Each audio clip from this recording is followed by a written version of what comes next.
Guys এখানে যতগুলো মানুষ দেখতে পাচ্ছেন, আমার আম্মু, দাদি, তাজমিরা, এরা কেউ রান্না টান্না পারে না, এদের রান্না একদমই বাজে। তাই ভাবছি আজকে আমি নিজে হাতে রান্না করে এদেরকে খাওয়াবো আর কি।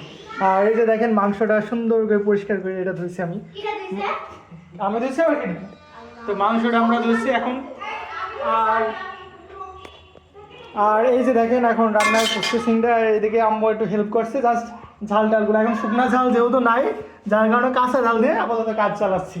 তারপরও রান্নাটা ইনশাল্লাহ অনেক বেশি টেস্টি হবে। আচ্ছা আমরা হচ্ছে লবণটা দিয়ে নিই, এই যে 1 চামচ, আর আরও 1 চামচ দিব আমরা, যেহেতু মাংস পরিমাণ একটু বেশি আছে।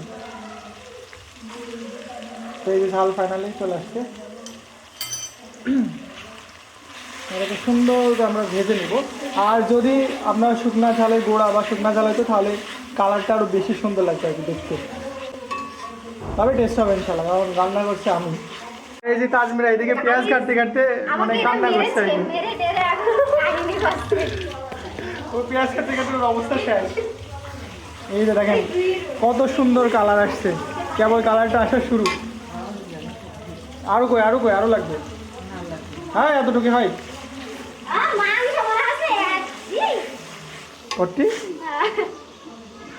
নাটক, সব নাটক গাইস।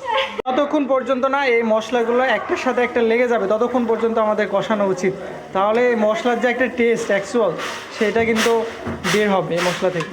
এই যে দেখেন এখনও কিন্তু একটার সঙ্গে একটা লেগে নাই, যার কারণে যতক্ষণ পর্যন্ত না লেগে থাকবে ততক্ষণ পর্যন্ত এভাবে জাল দিয়ে থাকতে হবে। এটা হচ্ছে আপনার কাঁচা জাল, তারপরও দেখেন কালারটা কত আসছে, মানে ভাজা কমপ্লিট আর কি। এখন হচ্ছে আমরা মাংসগুলো দিয়ে দেবো। এই যে দেখেন সুন্দর করে মুরগির মাংসটা এইভাবে দিয়ে দেবো।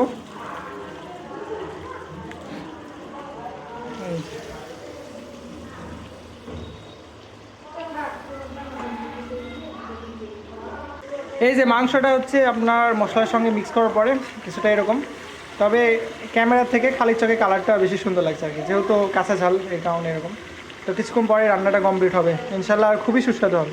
ফাইনালি আমাদের মাংস রান্না হয়ে গেছে। মাংস কেমন? সুস্বাদু, ভালো হয়েছে। যা মাংস রান্না অনেক অনেক সুস্বাদু হয়েছে।